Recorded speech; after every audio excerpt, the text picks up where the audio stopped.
નમસ્કાર દર્શક મિત્રો, આપ જોઈ રહ્યા છો નિર્માણ ન્યૂઝ અને આપની સાથે હું છું શિવમ। બિહારમાં કોની બનશે સરકાર અને અત્યાર સુધી આપણે વાત કરીએ તો તે જે વલણ જે પ્રકારના આવ્યા છે તે મુજબથી અત્યાર સુધી આપણે વાત કરીએ તો તે સ્પષ્ટ થયું છે। અત્યાર સુધીના જે પરિણામ છે તેના પર વાત કરીએ તો એનડીએ કે જેને પૂર્ણ બહુમત કે જે અત્યારે વાત કરીએ તો મળતું દેખાઈ રહ્યું છે। 190 પર એનડીએ આગળ છે અને સામે વાત કરીએ મહાગઠબંધન તો 49 પર આગળ છે અને સામે જ જનસુરાજ પાર્ટીની વાત કરીએ તો તેમને એક પણ સીટ પર અત્યાર સુધી આગળ નથી। તો વાયદા ઘણા બધા કરવામાં આવ્યા હતા, અમારી પાર્ટી જીતશે, અમારો પક્ષ જે પ્રકારે વાત કરીએ તે જીતશે, સાથે જ અમારું ગઠબંધન જે આ વખતે જનતાનો વિશ્વાસ તેમને મળશે, પરંતુ એનડીએને અત્યારે તો જનતાનો વિશ્વાસ પ્રાપ્ત થતો હોય અને જનતાનો જનાદેશ તે તરફ જતો હોય તે પ્રકારને લાગી રહ્યું છે।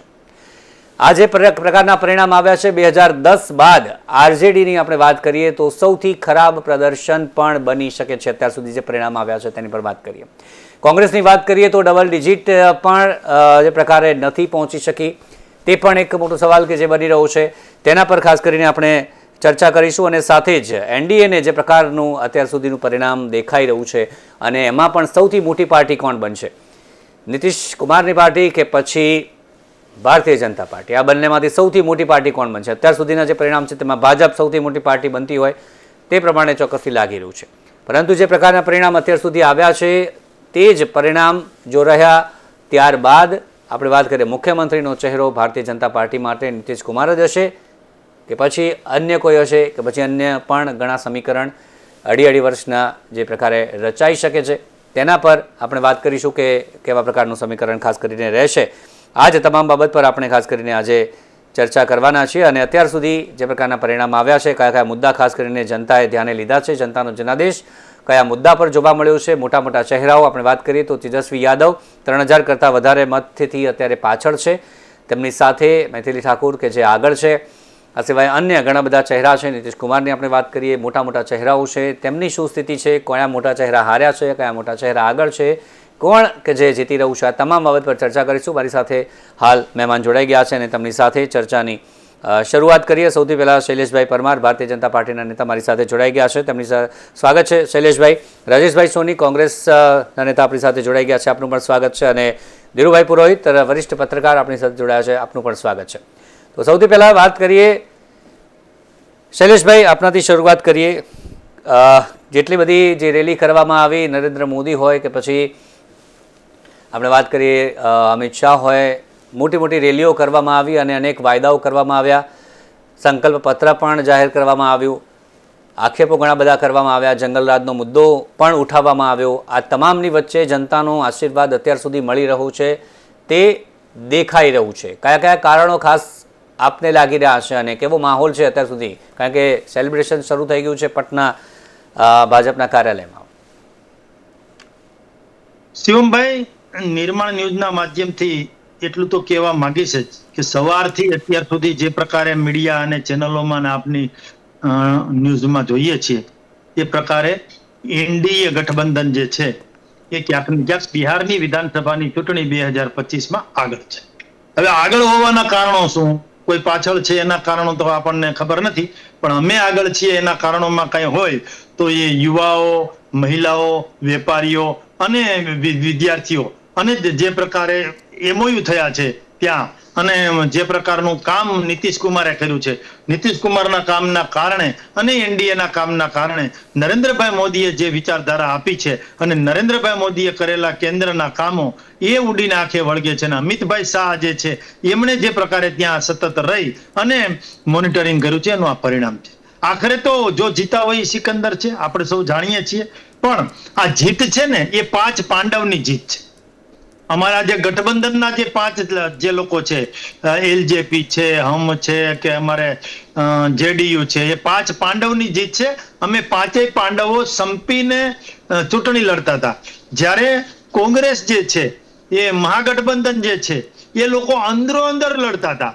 ઓલો કે હું તમારો ફોટો ન રાખું, તેજસ્વી કે હું રાહુલ ગાંધીજીનો ફોટો ન રાખું, રાહુલ ગાંધીજીના લોકો કે અમે તેજસ્વીનો ફોટો ન લાગે, તો તમે સાથે ક્યાંથી? અત્યારથી જ હજુ જો શરૂઆત છે તો ત્યાંથી જ તમારું આવું થાય છે, જેનો આગેવાન આંધળો હોય એનું કટક કૂવામાં જાય, એ જ પ્રકારની સ્થિતિ થઈ છે। જે પ્રકારે બિહારમાં પલાયનવાદ હતો એ પલાયનવાદ બંધ થયો છે. બિહારમાં જંગલરાજ હતું, એ જંગલરાજ બંધ થયું છે. બિહારને પછાત રાજ્ય તરીકે પંકાવવામાં આવતું હતું, એ બંધ થયું છે. બિહારની ગુંડાગીરી આપણને ખબર છે સમગ્ર દેશમાં કેવી હતી, બિહારમાં પણ કેવી ગુંડાગીરી હતી એ પણ આપણને ખબર છે. એટલે આ બધી જ બાબતોનો સરવાળો કરીએ તો એનો સરવાળો થાય વિકાસ. અને વિકાસની જે રાજનીતિ છે એ વિકાસની રાજનીતિ એ કદાચ પંચામૃત યોજનાથી હોય, એ કદાચ 50 લાખ આવાસ બનાવ્યા એનાથી હોય, કે એ મફત અનાજ જે આપ્યું છે એનાથી હોય, કે વૃદ્ધ અને વિધવા સહાયમાં જે વધારો કર્યો છે એમાંથી હોય, કે બહેનોને જે 10,000 રૂપિયા આપવાની વાત કરી છે એના લીધે હોય, કે ડીબીટીના માધ્યમથી ખેડૂતો અને જે ત્યાંના લોકો છે એને ડીબીટીના માધ્યમથી જે યોજનાઓનો લાભ મળ્યો છે એમાંથી હોય, કે ઔદ્યોગિકરણની વાત હોય, કે આગામી દિવસોમાં અમે AI સિસ્ટમ લાવવાના હોય, આર્ટિફિશિયલ ઇન્ટેલિજન્સ એમાંથી હોય. આ તમામનો સરવાળો કરીએ તો ભારતીય જનતા પાર્ટી અને એનડીએ જે 243 સીટ હતી એમાંથી 120 કે 122 આવે તો એ બહુમતીને પાર થઈ શકે. અત્યારે મને લાગી રહ્યું છે કે ભારતીય જનતા પાર્ટી અને ગઠબંધન 128 ઉપર છે, અને જે કોંગ્રેસ છે એ 3 આંકડામાં પણ નથી. એટલે વાતો કરવી અને ધરાતલ ઉપર કામ કરવું એ ખૂબ દોહલું હોય છે, ખૂબ દોહલું હોય છે. ગેંગરેપ થવા, અપહરણ થવા, જંગલરાજ, અસામાજિક તત્વ, પછાતપણું, બિહારની ગરીબી અને જે પ્રકારે અંદરો અંદરની લડાઈઓ, જે ગેંગો હતી, ફલાણાની ગેંગ, ઠીકડાની ગેંગ, આ બધું પૂરું કર્યું છે. એટલા માટે ક્યાંક ને ક્યાંક બિહારના લોકોએ ફરીથી અમને સેવા કરવાનો મોકો આપ્યો છે. એટલે સેવા કરવાનો મોકો આપવા બદલ બિહારની જનતાનો હું એક કાર્યકર્તા તરીકે આભાર માનું છું. જી ચોક્કસથી. રાજેશભાઈ, કોંગ્રેસની વાત કરીએ તો આ વખતે ડબલ ડિજિટ પણ નથી જઈ રહી અત્યાર સુધી જે પ્રકારે લાગી રહ્યું છે. શા માટે આવા જે પરિણામ છે? કારણ કે જનતાને રીઝવવાના ઘણા બધા પ્રયાસો કરવામાં આવ્યા, મુદ્દા પણ કોંગ્રેસ અને તેજસ્વી યાદવ કે જેવા મુદ્દા લઈને પણ ગયું, પરંતુ અંદરની ક્યાંક ને ક્યાંક લડાઈ એક મુદ્દો બની રહી છે, ચર્ચાઓ ચાલી રહી છે. શા માટે આવું પરિણામ અત્યારે? કારણ કે 2010 બાદ આરજેડીનું સૌથી ખરાબ પ્રદર્શન, અને કોંગ્રેસની આશા હતી કે ક્યાંક સારું પ્રદર્શન આ વખતે થશે, કારણ કે મુદ્દા પણ એવા લઈને કે તે કાંટે કી ટક્કર જોવા મળે તેવી આશા હતી, પરંતુ ક્યાંક એક તરફું પરિણામ અત્યાર સુધી દેખાઈ રહ્યું છે. કયા રીઝન આપને લાગી રહ્યા છે રાજેશભાઈ? આ બિહાર છે. બિહાર હંમેશા જે ટ્રેન્ડ ચાલતો હોય એમાં સરપ્રાઈઝ આપવાની બિહારની એક છે ને પદ્ધતિ રહી છે. અત્યારે આપણે જે પરિણામો અને જે રુઝાન આવી રહ્યા, પરિણામ તો હજી દૂર સુધી નથી, પણ જે રુઝાનોની અંદર ભારતીય જનતા પાર્ટી ને એનડીએ ને બહુમત મળે છે એને નકારી ના શકાય. પણ આ હજી તો ટ્રેન્ડ છે. બિહારની અંદર કઈ સીટો કેટલા માર્જિનથી કોણ આગળ ચાલી રહ્યું છે એ હજી આપણી પાસે કોઈ આંકડા નથી આવ્યા. અને બિહારમાં એક સીટ ઉપર 17 થી લઈને 30 રાઉન્ડ સુધીના મતગણતરીના ટેબલો હોય છે. એટલે અત્યારે તો હજી તો આ 7મો 8મો રાઉન્ડ બિહારમાં 10મો રાઉન્ડ ચાલી રહ્યો છે. મતગણતરી ખૂબ બાકી છે. ગત ચૂંટણીની અંદર આપણે વાત કરીએ તો 30 સીટો એવી હતી જે 3 મતથી લઈને 100 મત સુધી ઉમેદવારો હાર જીત થઈ હતી. 25 સીટો એવી હતી કે જે 100 મતથી લઈને 500 સીટ મતો વચ્ચે હાર જીત થઈ હતી. અને બિહારની ચૂંટણીની વાત કરીએ તો ભૂતકાળના એના જે પરિણામોનું એનાલિસિસ કરીએ, જરા આંકડા લઈને બેસીએ તો આપણને ખબર પડે કે બિહાર હંમેશા ટ્રેન્ડ જે પણ બતાવતું હોય પણ છેલ્લે આંકડા પરિણામમાં આવતા આંકડાઓમાં ફેરફાર થતો હોય છે.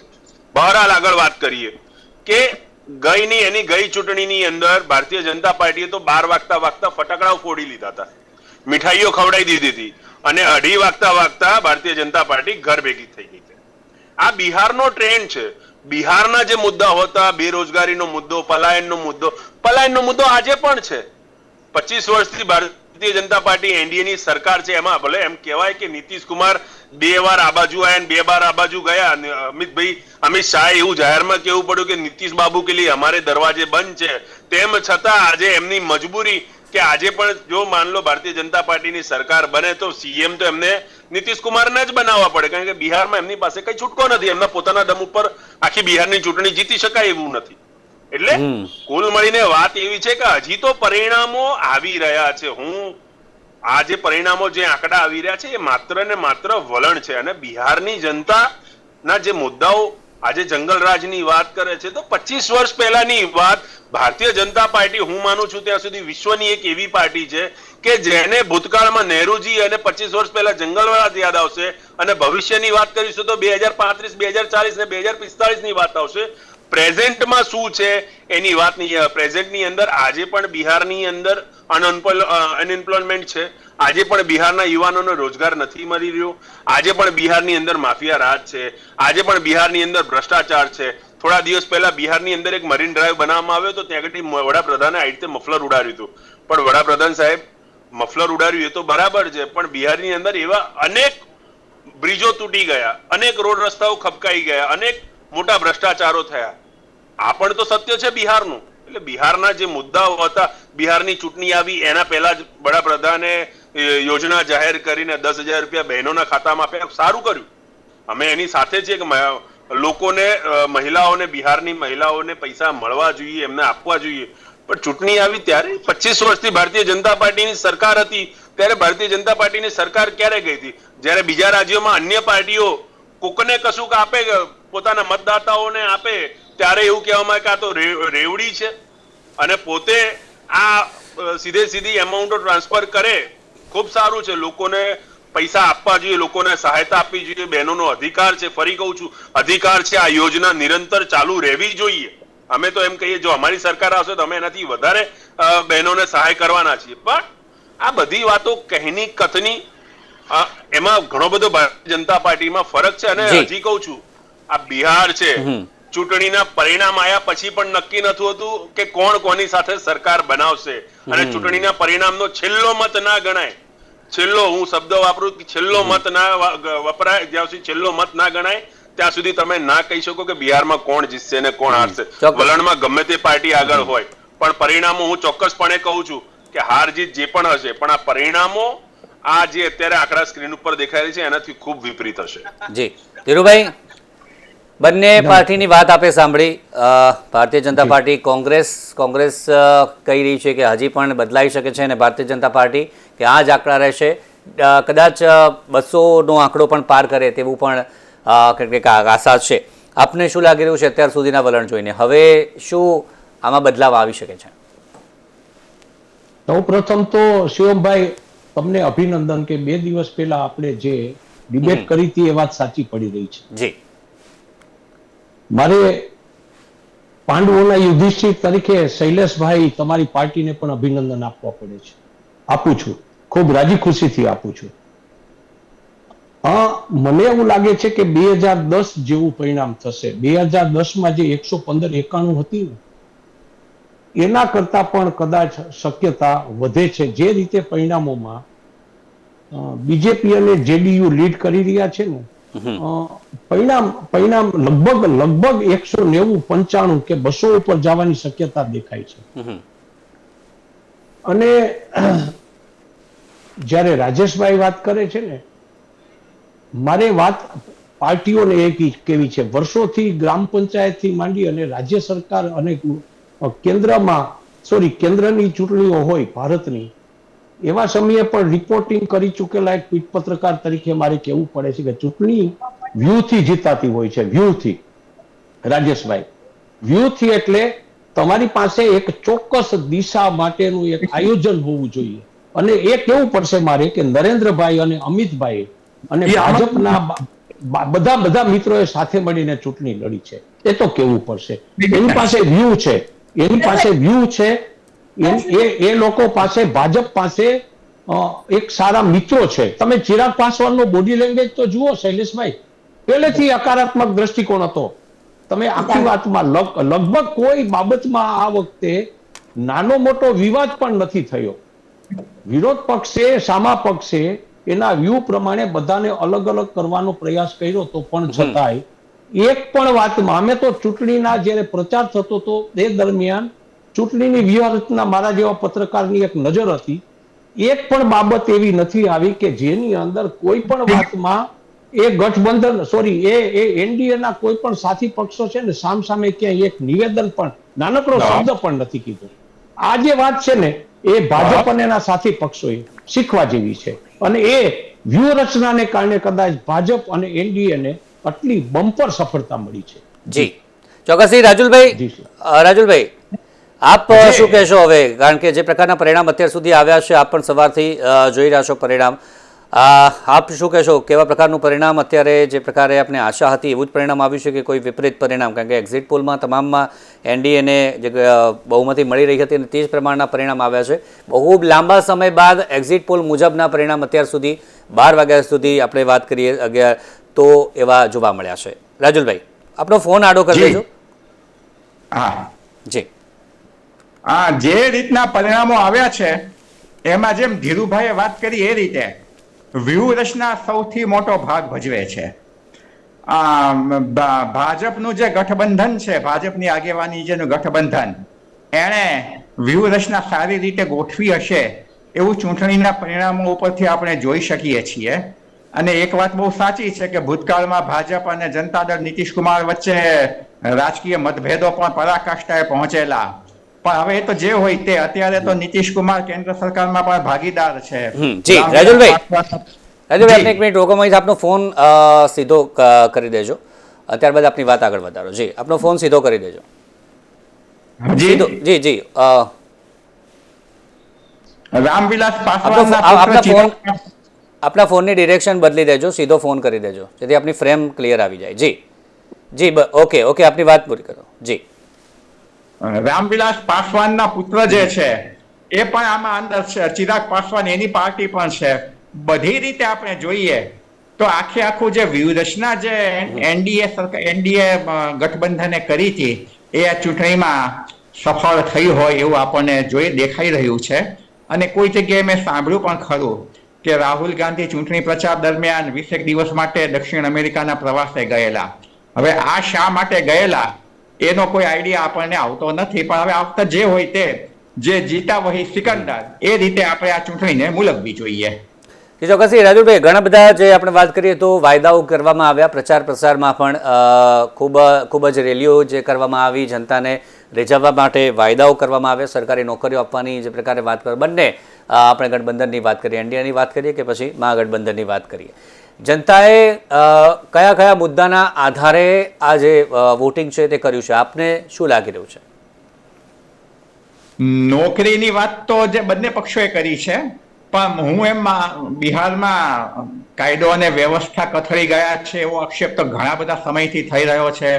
સોશિયલ મીડિયામાં પણ થાય છે, અખબારોમાં પણ થાય છે. હવે ત્યાંની જે ધરાતલની પરિસ્થિતિ છે એ જોતા લોકોએ, હું માનું છું કે જે અત્યારની સરકાર છે એમાં જ પોતાનો વિશ્વાસ મૂકવાનું મુનાસિબ માન્યું હશે. કદાચ એનું એક કારણ એ પણ હોઈ શકે, રાહુલ ગાંધીએ વોટ ચોરીનો મુદ્દો ઘણો બધો જોરશોરથી ઉપાડ્યો, એમણે બિહારમાં 1300 કિલોમીટરની યાત્રા કરી, પણ એ જે વોટ ચોરીનો મુદ્દો હતો એને મતમાં પરિવર્તન કરવામાં ગઠબંધન, આરજેડી ની આગેવાની નીચેનું કોંગ્રેસનું ગઠબંધન, એને જે મુદ્દાને મતમાં પરિવર્તન કરવું જોઈએ એમાં એ નિષ્ફળ ગયું છે, એમ આપણે ચોક્કસપણે અત્યારે આપણને દેખાઈ રહ્યું છે. અને એ રીતે આપણે જોઈએ તો લોકોએ, બિહારની પ્રજાએ, બિહારની જે અત્યારની સરકાર છે એને ફરી 5 વર્ષ માટે મેન્ડેટ આપવાનું મુનાસિબ માન્યું છે. એની પાછળના કારણો તો એ પ્રજા જ સારી રીતે સમજી શકે, બિહારની પ્રજા જ, કારણ કે વાયદાઓ તો બંને પક્ષે થયા છે અને વાયદાઓમાંથી કેટલાનો અમલ થાય છે આપણે સૌ જાણીએ છીએ.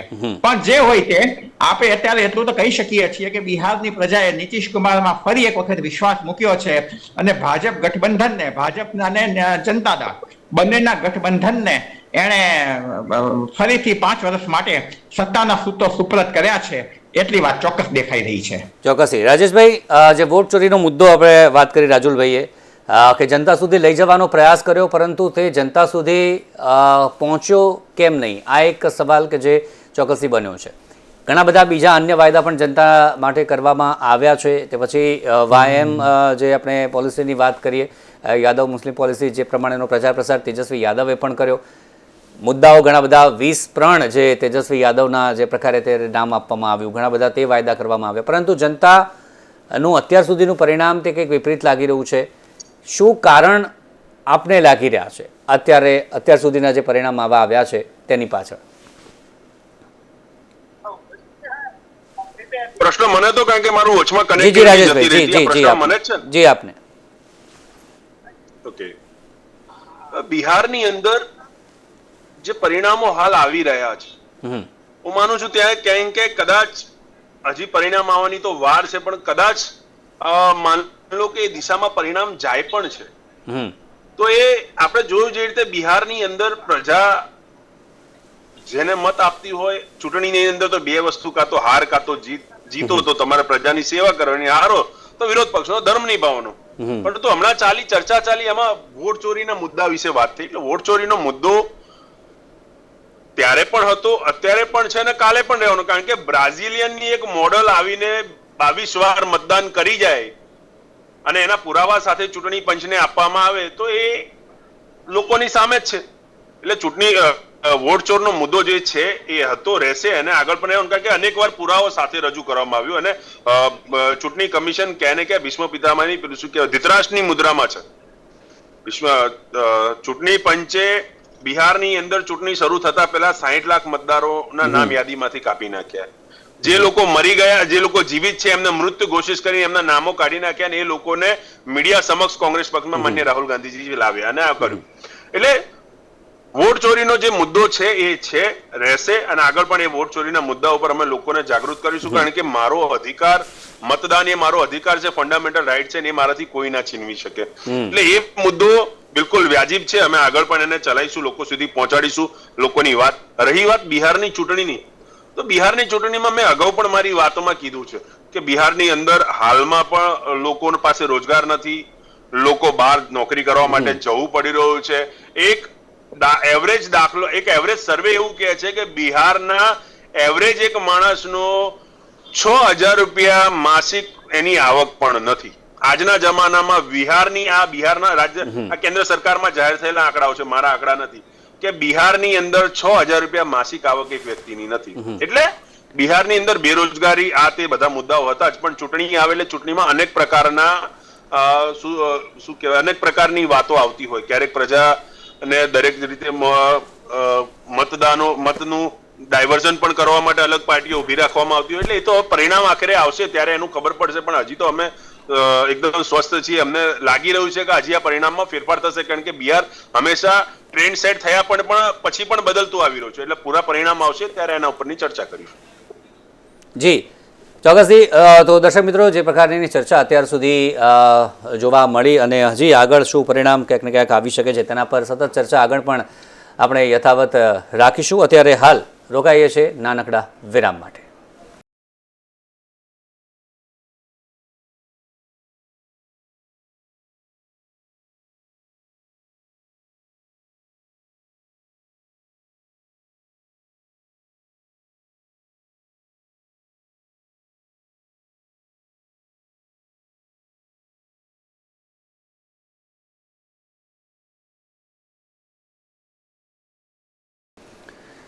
તો બ્રેક બાદ આપ સૌનું સ્વાગત છે. ચર્ચા આપણે કરી રહ્યા છીએ બિહાર ઇલેક્શનની અને અત્યાર સુધી જે પરિણામ આવ્યા છે તે એક્ઝિટ પોલ મુજબના જ પરિણામ ક્યાંક ને ક્યાંક આવ્યા છે. પરંતુ હવે આગળ આપણે વાત કરીએ તો કેવા પ્રકારની ખાસ કરીને પરિણામ રહેવાના છે, આમાં જે સીટોમાં હજી પણ કેવા પ્રકારનો ફેરફાર થશે તેના પર સતત નજર રહેશે. પરંતુ અત્યારે મારી સાથે ચર્ચામાં જોડાયેલા છે ધીરુભાઈ પુરોહિત, વરિષ્ઠ પત્રકાર, ભારતીય જનતા પાર્ટીથી શૈલેષભાઈ પરમાર, વરિષ્ઠ પત્રકાર રાજુલભાઈ દવે, અને કોંગ્રેસથી આપણી સાથે જોડાયેલા છે રાજેશભાઈ સોની આપણી સાથે જોડાયેલા છે.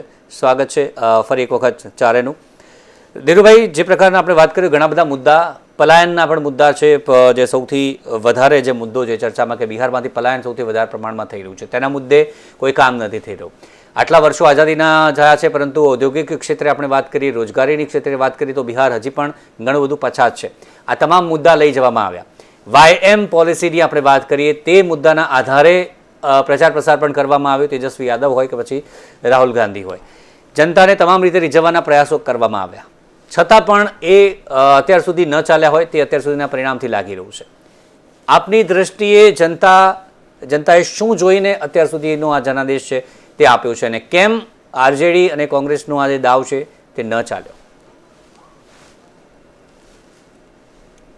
પરિણામો જોતા મને તો લોકશાહી અને ચૂંટણી પંચ ઉપર જબર શ્રદ્ધા ઉત્પન્ન થાય છે.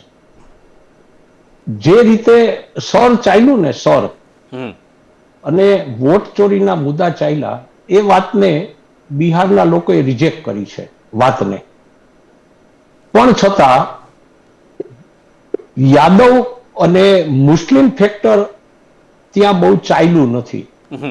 લોકોએ ગુણવત્તાને આધારે અને ક્યાંક વિકાસને આધારે અને પ્રશ્નોને આધારે મત આપ્યા હોય એવું પ્રાથમિક દ્રષ્ટિકોણથી મને દેખાય છે. હજી તો મતગણતરી અડધે પહોંચી છે ને તો અખિલેશ યાદવજી શરૂ થઈ ગયા છે, આક્ષેપોનો મારો ચાલુ થયો છે અને સૌર ઉપર એ લોકોએ પાછી શંકા શરૂ કરી છે. ચૂંટણી પંચે જે મત સુધારણાની આખી જે પ્રક્રિયાને હાથ ધરી છે ને, મતદાન યાદી સુધારવા માટે એક જબર પ્રોસેસ છે જે ગુજરાતથી માંડીને છેક બિહાર સુધી થશે. એક ચૂંટણી છે ને ક્યારેય શિવમભાઈ આક્ષેપથી નથી લડાતી. મને એવું લાગે છે કે વિરોધ પક્ષોએ ચૂંટણી જીતવાના વ્યૂહને બદલે આક્ષેપોનો વ્યૂહ આપી અને સામા લોકો ચૂંટણી જીતવાનો એક નાનકડો વ્યૂહ હોવો જોઈએ કે ભાઈ પ્રતિસ્પર્ધીના આત્મવિશ્વાસને ડાઉન કરવાનો આક્ષેપો કરીને, પણ તમારો જે ઈરાદો છે ને એ ચૂંટણી જીતવાનો હોવો જોઈએ. તમે જુઓ કે એનડીએ ગઠબંધને શરૂઆતથી ચૂંટણી જીતવા માટેના ઈરાદા સાથે મેદાનમાં આવ્યા હતા. મેં હમણાં જે પેલા વાત કરી એ પ્રમાણે એકબીજા વચ્ચેનું જે સંકલન, એકબીજા વચ્ચેની વ્યૂહરચના અને ખાસ કરીને જે ઉમેદવારો એકબીજાને જે ફાળવણી થઈ ને ઉમેદવારોની એકબીજાને જે સીટોની, એવા એ લોકોનું સંકલન બહુ સારું હતું. સામે પક્ષે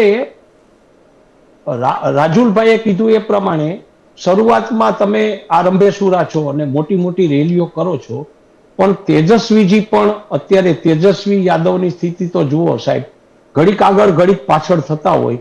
અને છેલ્લી વાત એવી આવી છે રાજેશભાઈ, તમારા રાજેશભાઈને મારે કેવું છે, કોંગ્રેસના મારા પ્રિય મિત્રને, કે તમારી ચૂંટણીના જે મુખ્ય સુકાની હતા એ 500, 1000, 2000 મતે આગળ પાછળ ચાલે છે. એટલે ક્યાંક ને ક્યાંક તમારે ચૂંટણી લડવા માટે 2019 ની ચૂંટણીમાં સોરી 2024 ની ચૂંટણીમાં વારાણસી થી નરેન્દ્રભાઈ મોદી 3 રાઉન્ડ પાછળ રહ્યા હતા. આપને કદાચ યાદ હશે, આપ તો પત્રકાર છો, આપને યાદ હશે. એટલે ચૂંટણીમાં આગળ રહેવું પાછળ રહેવું આ બહુ સામાન્ય બાબત છે, પણ પરિણામ અંતે આવશે ત્યારે તેજસ્વી યાદવ જીતશે, પરિણામ હજી સારા થશે. ભૂતકાળની અંદર ઘણા બધા નેતાઓ જે મોટા મોટા હતા, રાજનાથસિંહ પણ પાછળ રહેલા છે, ઘણા બધા નેતાઓ છે, અનગણિત નામ, LK અડવાણીજી પણ એક સમય પાછળ રહેલા છે, અટલ બિહારી વાજપેયી બી પાછળ રહેલા છે. એટલે ચૂંટણીમાં કોઈનું પાછળ રહેવું, જો એને તમે ચૂંટણીની ઉપર ગણતરી મારતા હો તો કદાચ આપે પણ વિચારવું છે. સિનિયર પત્રકાર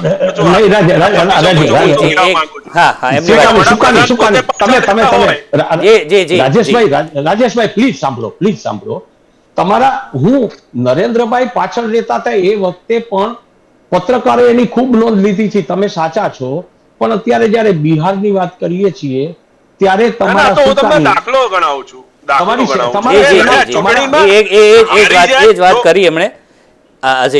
તમારા સેનાપતિ જયારે સામાન્ય સાહેબ 1200-1500 મતોથી પાછળ ચાલે છે, આખો તમારી વ્યૂહરચના છે ને ભાંગી પડી છે, ભાંગી.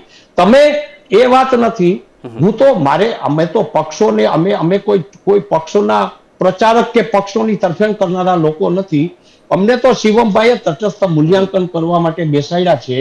ત્યારે મારી તો વિનંતી છે, તમે જીતા હોત તો અમે તમને પણ અભિનંદન આપત રાજેશભાઈ, પણ જ્યારે ચૂંટણી થતી હોય ને રાજેશભાઈ ત્યારે તમારી સામે કે વાત જ નથી કરી રહ્યો ધીરુભાઈ, હું તો ભૂતકાળમાં બનેલી ઘટનાઓ ખાલી તમારી સામે મૂકી રહ્યો છું કે જે એ વખતે પણ આપણે ચર્ચા કરી હતી, પાછળ રહેતા જ હોય છે. આગળ પાછળ ચૂંટણીમાં આગળ પાછળ રહેવું એના માટે તમારી ચૂંટણીની વ્યૂહરચના એ વખતે પણ આપણે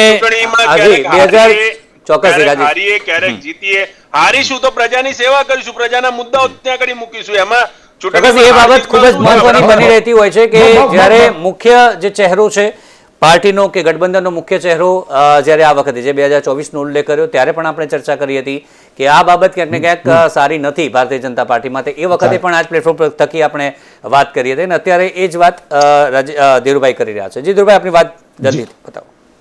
જી, એટલે મારે તો મિત્રોને એ કહેવું છે કે ચૂંટણી વ્યૂહરચના પ્રમાણે જો કામ કરવામાં આવે, અને અમે તો ઈચ્છીએ પત્રકારો તો કે લોકશાહીમાં વિરોધ પક્ષ અને શાસન પક્ષ બંને સત્તામાં વારાફરતી આવતા રહે તો વધારે સારું, તંદુરસ્ત લોકશાહી રહેશે.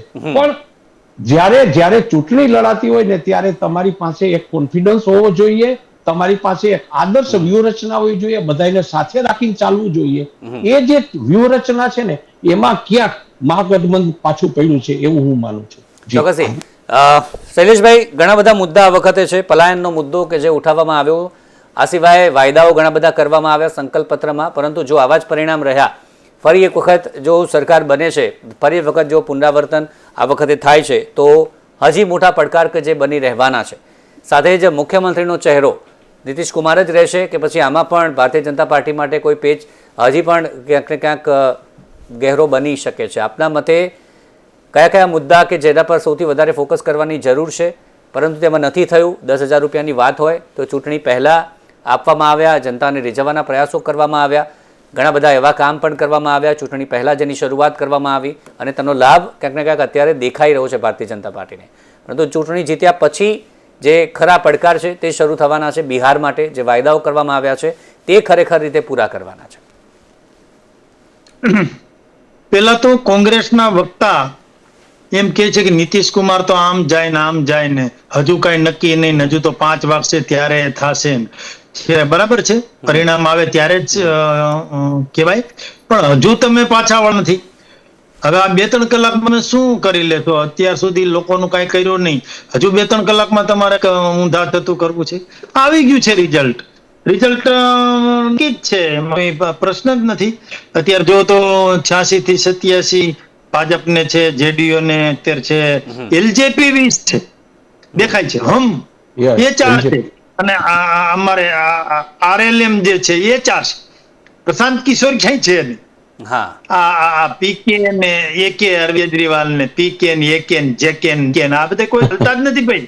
આ બધા ગાડીના ટોપ જેવા છે, બીના ટોપ જે વખતે ફૂલી લઈએ એમાં નથી પડવું મારે.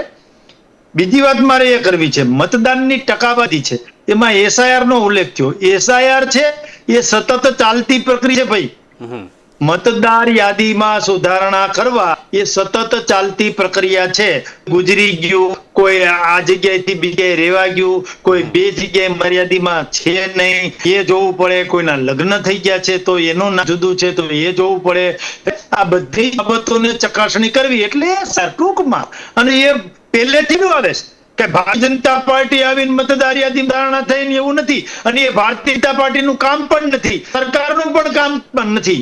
જે રીતે સ્વતંત્ર બોડી છે, સુપ્રીમ કોર્ટ સ્વતંત્ર, ન્યાયતંત્ર સ્વતંત્ર, આપણે જે ન્યાયતંત્ર ચૂંટણી પંચ, એ બધું સ્વતંત્ર છે. ભલે એમાં 1-2 વાત મારે ભૂલાઈ ગઈ છે, પણ આ બધી સ્વતંત્ર બાબતો છે. એમાં પછી તમે એમ કહો કે સરકારે આમ કર્યું, સરકારે આમ કર્યું, એ ક્યાંક ને ક્યાંક વ્યાજબી નથી. જંગલ રાજની વાત આવે છે તો સ્વીકારાય કે જેણે જંગલ રાજ કર્યું છે એની સાથે કોંગ્રેસ ભળી. હું કોંગ્રેસના વક્તાને દોષ નથી દેતો, પણ એને ભાઈબંધ તો હારો રાખવો પડે ને ભાઈ. તમારી આજુબાજુ કેવા લોકોનું ટોળું છે એ જોવું પડે, એના ઉપર તમારું મૂલ્યાંકન થાય. હવે કાળિયા હારે ધોળિયો બાંધે તો ભાઈ વાન નહીં પણ હાન તો આવે ને. એમાં જંગલરાજ, ચારા કૌભાંડ, પરિવારવાદ, પ્રાંતવાદ, આ બધાનું એને અસર થઈ હોય. બીજું હજુ મુંગેરીલાલ કે હસીન સપને જોતા હોય એવું લાગે છે. જી જી શૈલેષભાઈ, પણ જંગલરાજની વાત કરી, ક્રાઇમ રેટની આપણે વાત કરીએ તો તેના પણ આંકડા અત્યારે 2020 બાદની આપણે વાત કરીએ 23-24ના આંકડા એ ખૂબ જ છે. ખૂનની બાબત હોય કે પછી અન્ય બાબત હોય, તેમાં બિહાર કે જે ટોચના સ્થાનોમાં જોવા મળી રહ્યું છે, એમાં પણ ક્યાંક ને ક્યાંક જે આપણે વાત કરીએ તો તે આંકડો સુધર્યો નથી. આંકડો સુધરો નથી, અથવા તો આંકડો જે સુધારવાના પ્રયત્નો થયા છે એમાં ક્યાંક ને ક્યાંક એનસીઆરબી નો જે રિપોર્ટ છે, નેશનલ ક્રાઇમ રેટ બ્યુરો જે છે, એના રિપોર્ટમાં એટલે એના રિપોર્ટમાં ક્યાંક ને ક્યાંક જોવા જઈએ તો હજુ પણ બિહારની જે માનસિકતા જે જૂની છે એમાં સુધારો થયો છે, પણ મહદ અંશે સુધારો કરવાની હજુ પણ જરૂર છે.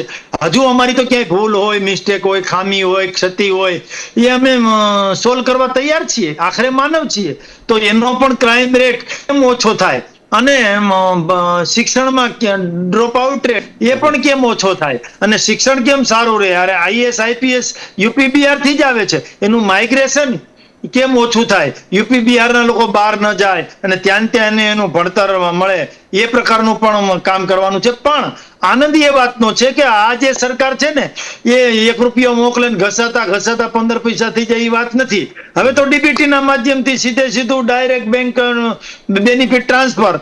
વિકસિત બિહાર તરફ જઈ રહ્યા હોય ત્યારે પાછું અંધારામાં વાળું ટાઈમે વીજળી આપો ને એ બાજુ કરવું, એટલે કોંગ્રેસને નથી ચાહતા. સુશાસન મળ્યું છે.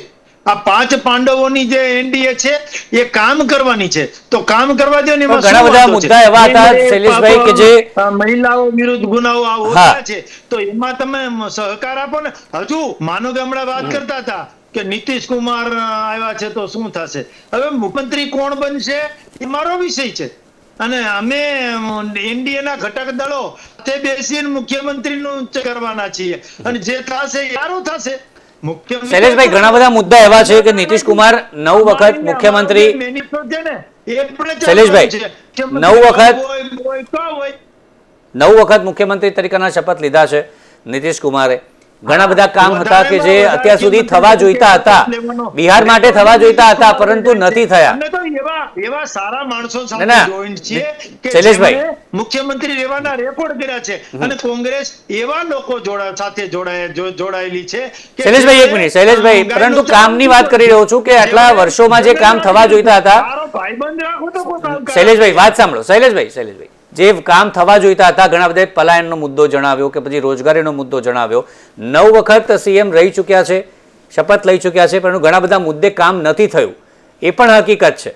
અને અત્યારે ફરી એક વખત જનતાએ જ્યારે આશીર્વાદ આપ્યા છે તેમને જો આ જ પરિણામ રહ્યું તો આ વખતે આ 5 વર્ષમાં કેવો રોડમેપ રહેશે, અને આટલા વર્ષોમાં કામ ઘણા બધા જે પલાયનના છે તેના મુદ્દે કામ કેમ ન થયું, આ પણ જનતા જાણવા માંગે છે. બિહારમાં કાયદો વ્યવસ્થાની સ્થિતિ કથળેલી હતી, આપણે જાણીએ છીએ. ઇન્ફ્રાસ્ટ્રક્ચર હતું નહીં, આપણે કહું જાણીએ છીએ. કેન્દ્રની પણ એક પછાત રાજ્યને જે વધારાની ગ્રાન્ટ અપાતી હોય છે એ અપાવવા લેતું રાજ્ય પણ બિહાર હતું. જ્યારથી ડબલ એન્જિનની સરકાર થઈ છે ત્યાંથી સુરક્ષા, મહિલા સુરક્ષા, કાયદો વ્યવસ્થા, સામાજિક ન્યાય, ડીબીટી, પ્રધાનમંત્રીની ગરીબ સહાય યોજનાઓ વચપ્યું એ પાડ્યું છે. જેટલું બોલ્યા છીએ એટલું છે, જેટલું કરવા હોય એટલું જ બોલ્યા છીએ. સ્ટાર્ટઅપની યોજના, વધારે ગ્રાન્ટ ફાળવવી, ડિજિટલ ઇન્ડિયા યોજના, મેક ઇન ઇન્ડિયા યોજના. આ એક્ઝિટ પોલ હતા, જો ને થોડા સમય પહેલા કોંગ્રેસના લોકો કહેતા એક્ઝિટ પોલ છે. એક્ઝિટ પોલ ક્યાં છે? તો એક્ઝિટ ને પણ ટક મારી દે, પાટું મારી. આ એક્ઝિટ ક્યાંનું ક્યાંય પહોંચી ગયું, જેને કહેવાય કે ન આશય. એ પ્રકારનું કોંગ્રેસને પછડાટ મળી છે. એટલે હવે કોંગ્રેસના લોકો, કોંગ્રેસના નેતાઓ, રાહુલ ગાંધીજીને હું કહેવા માંગુ છું કે બોલવામાં ધ્યાન રાખો, વડાપ્રધાન શ્રી વિશે બોલવામાં ધ્યાન રાખો. વડાપ્રધાનનું પદ શું કહેવાય એ કદાચ ઇન્દિરા ગાંધી પાસેથી તમારે શીખવું પડે કે અટલ બિહારી જયારે વડાપ્રધાન હતા ત્યારે ભાઈ માટે પણ ઇન્દિરા ગાંધી સન્માન નથી. ક્યાંક ને ક્યાંક ભાજપનો કરતા ભારતનો વિરોધ રાખે, અને ક્યાંક ને ક્યાંક તો કોંગ્રેસના અહીંના અમારા નેતાઓ અમિત ચાવડા જેવા બાંગ્લાદેશ, પાકિસ્તાન, નેપાળ એમું જે અહીંયા થશે. યાર અહીંયા સંસ્કૃતિ જુદી છે, અહીંયા અઢારે ભેગું રહી છે. જી રાજેશભાઈ જવાબ લઈ લઈએ. શૈલેષભાઈ જી, શૈલેષભાઈ જી જવાબ લઈ લઈએ, સમયનો અભાવ છે મારે. હા જી રાજેશભાઈ જલ્દીથી જવાબ.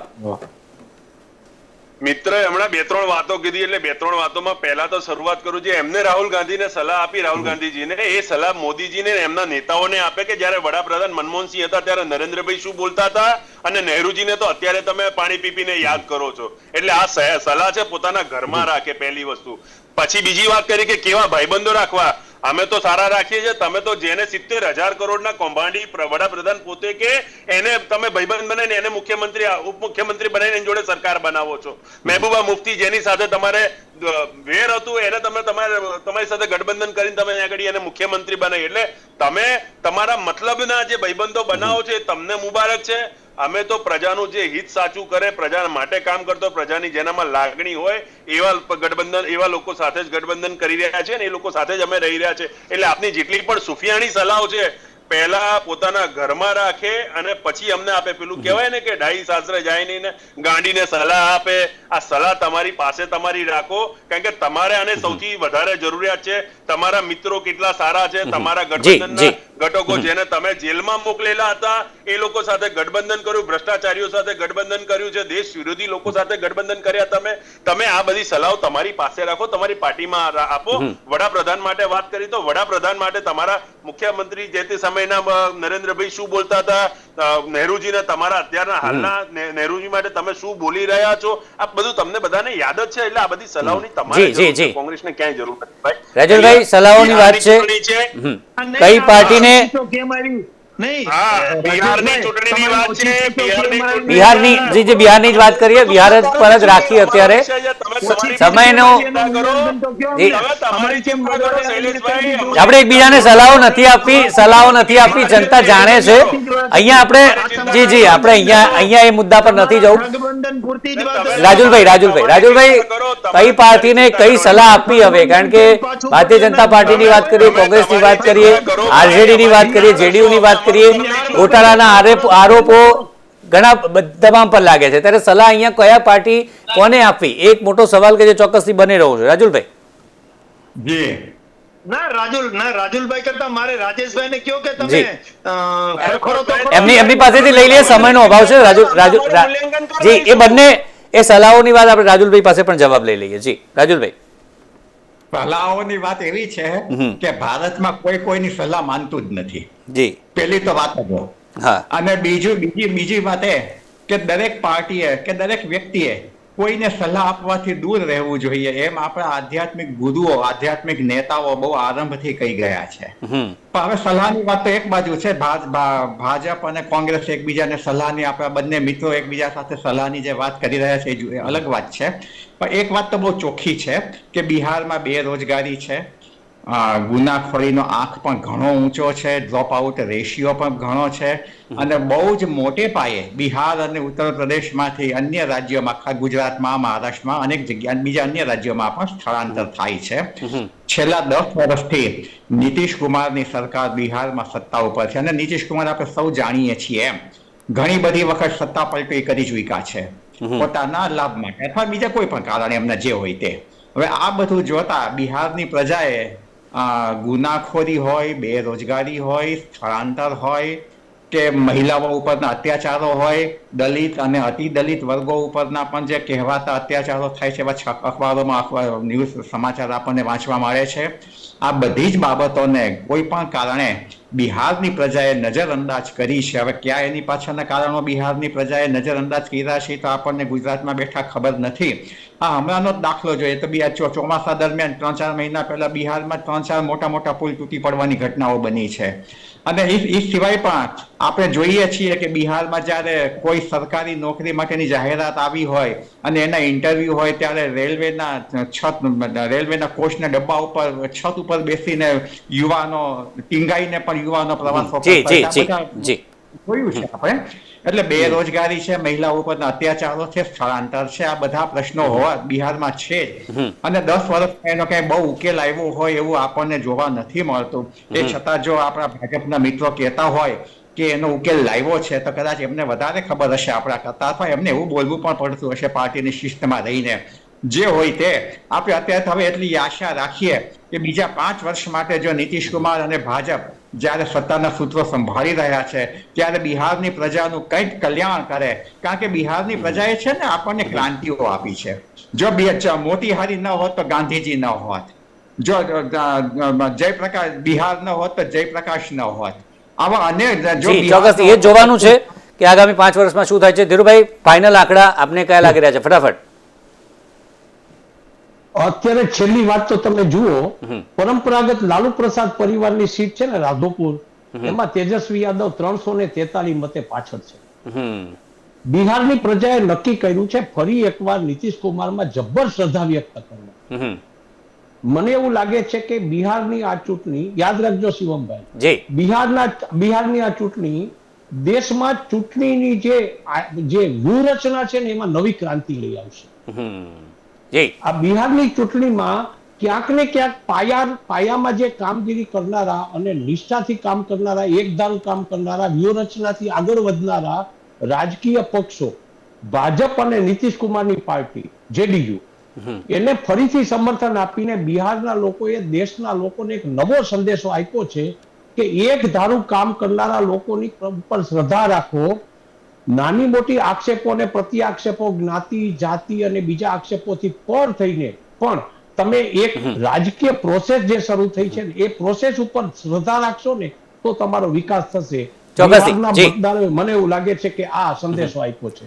ચોક્કસથી. તો દર્શક મિત્રો, અત્યારે હાલનું જે પરિણામ આપણે વાત કરીએ, 195 પણ આગળ છે એનડીએ અને સામે 42 જે મહાગઠબંધનનો આંકડો છે. હવે આગળ આપણે વાત કરીએ તો ફાઇનલ પરિણામ માં કેટલી સીટો કોને ફાળે જાય છે તેના પર ચોક્કસથી નજર રહેશે. ચોક્કસથી. ધીરુભાઈ, શૈલેષભાઈ, રાજુલભાઈ અને રાજેશભાઈ ચારેનો આભાર આ ચર્ચામાં જોડાયા હતા. Thank you very much. તો દર્શક મિત્રો, હાલ ચર્ચામાં બસ આટલું જ. આગળ પણ ચર્ચા યથાવત રહેશે બિહાર ચૂંટણીના પરિણામોને લઈને. હાલ બસ આટલું જ. નમસ્કાર.